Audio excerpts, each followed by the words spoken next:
Panawagan ng iba na dapat i-scrap na or totally tanggalin na yung programa na TFW or yung Temporary Foreign Worker Program dito sa Canada. Okay, bago tayo patuloy sa ating vlog, no? Kasi napapanood yung vlog natin na to, ipaliwanag muna natin ano ba yung tinatawag na TFW or Temporary Foreign Worker Program.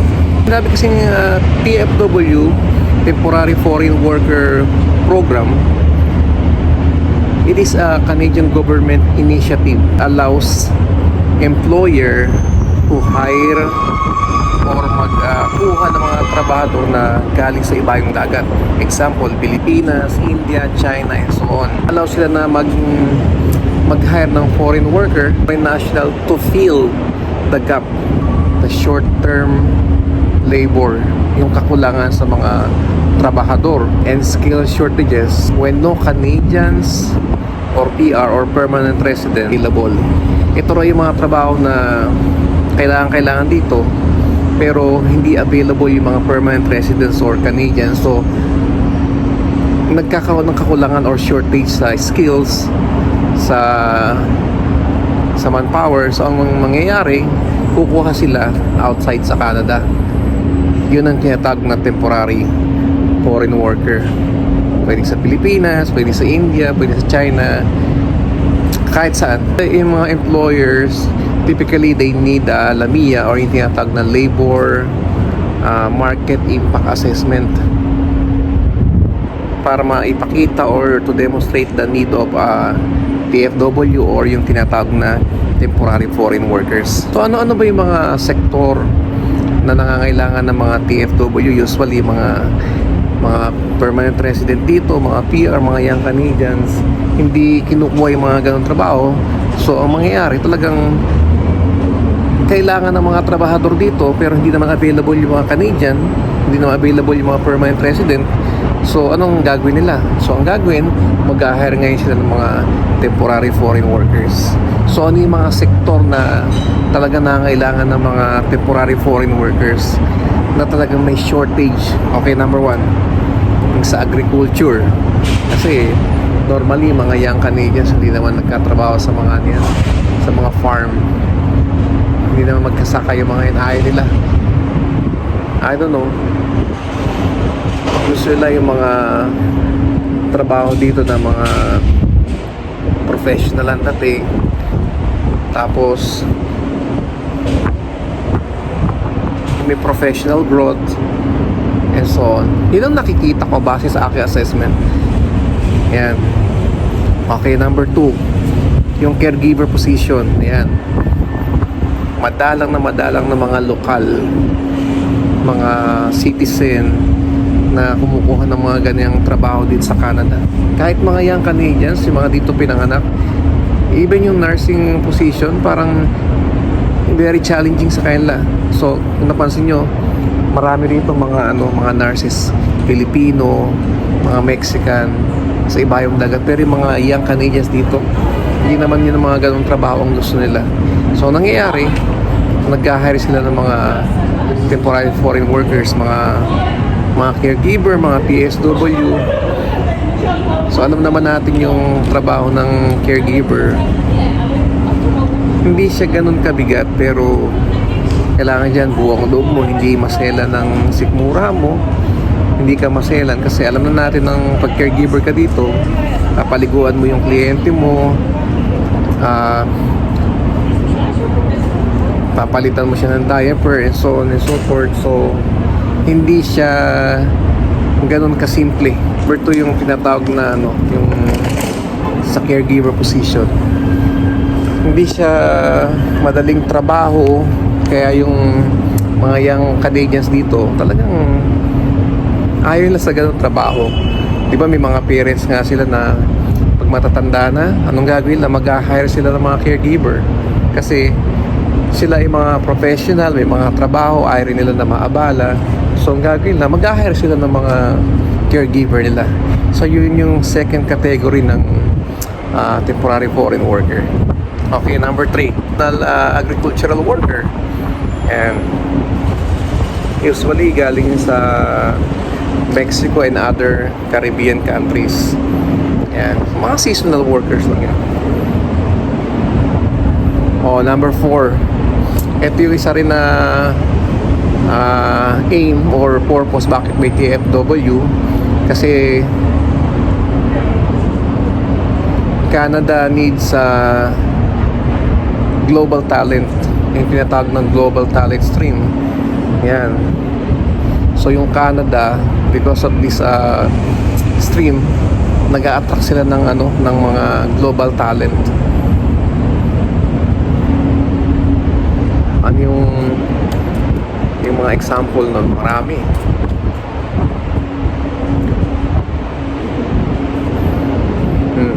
Number 1, software engineer.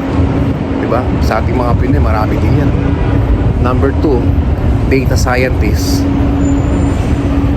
3, web designer.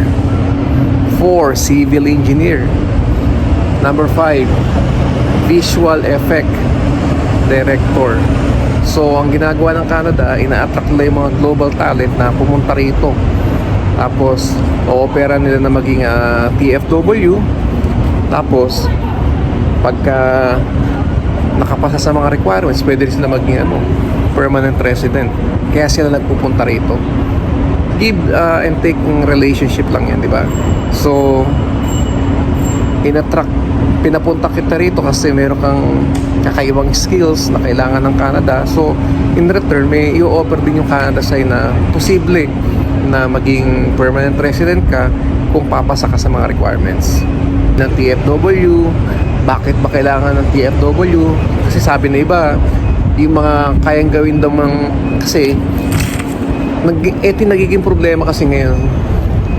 May panawagan na i-scrap na raw o tanggalin na totally yung temporary foreign workers kasi nga tumataas daw yung unemployment rate dito sa Canada. Ontario, Alberta, Quebec and so on, na kung saan nandun yung maraming bilang ng mga TFW. So parang ano ibig sabihin nun?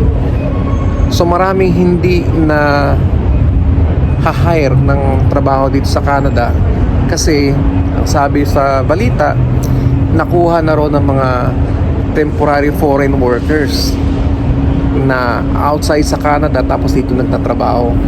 So ang nangyayari, sabi nila na nahihirapan na raw makakuha ng trabaho kahit part-time yung mga young Canadians. Usually pagka summer, yan, maraming mga trabaho dito, lalo yung mga estudyante. So ang sinasabi ng iba, according to them, nahihirapan na raw makakuha ng trabaho or wala na raw makuha ng trabaho kahit mga part-time. Kasi every jobs daw na dapat para sa kanila is na nakuha or na fill na ng mga temporary foreign workers from the other countries. So anong nangyari, tumataas na yung unemployment rate ng mga young Canadians dito. Kahit ako, I myself, napansin ko na dati pag nag-apply ka dito kahit online, ang dami agad tumatawag sa'yo.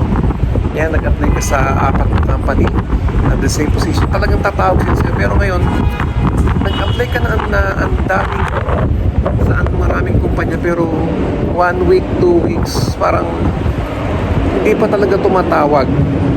Mas madaling makahanap ngayong trabaho talaga dito kapag may mga kakilala ka, mga kaibigan, mga koneksyon na nagtatrabaho sa kumpanya niyo. Talagang automatic matatawagan ka agad. Pero yung mag-apply ka online, matatawagan ka talaga pero hindi ganun kabilis kumpara dati. Kasi marami na talaga nakakailangan ng trabaho dito compare before na ang daming trabaho pero kulang yung yung manpower. So yun yung sinasabi. Kasi nga, can you imagine gaano karaming temporary foreign workers ang pumunta rito? Hindi lang 1,000, 2,000, 100,000. So syempre sa dami ng trabaho na napunta sa kanila, talagang nakita natin na may epekto nga rin yun sa unemployment rate ng mga batang Canadian dito.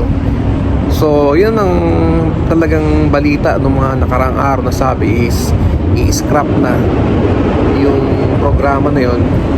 Meron pa nga isang politiko na nagsabi na totoo naman na yung trabaho dito sa Canada is only for Canadians and they have to prioritize yung mga permanent resident, yung mga Canadian citizen bago ibigay sa iba yung trabaho, which is totoo naman. So sa nang nakikita ko dito may mga advantages tsaka disadvantages sa aking opinion lang may advantages tsaka disadvantages yung temporary foreign workers kasi maraming trabaho dito na kunyari sa farm usually ay namang gano'n na maging trabaho ng ibang young Canadians dito, so yung mga employer talagang mag-hire sa ibang bansa para mapagpatuloy yung ganong negosyo, yung farm, di ba? So hindi yan pwedeng wala magtatrabaho doon, so mapipilitan silang mag-hire sa ibayong dagat. Pero yung disadvantage naman talaga, marami rin trabaho na kaya naman talagang gawin ng mga Canadians dito na napupunta talaga sa iba. Kasi hindi natin alam, baka mas mababa yung bigay na salary, we don't know, kumpara sa mga lokal dito. So para sa akin naman, sa opinion ko lang malaking tulong ang TFW, pero dapat hindi sobra-sobra yung yung pagpapapasok ng mga TFW rito, kasi pag dumami sila, talagang sa isang trabaho marami nang magagawan dito. Talagang kahit ako napapansin ko na talagang pahirapan sa paghanap ng trabaho ngayon, lalo mga part-time.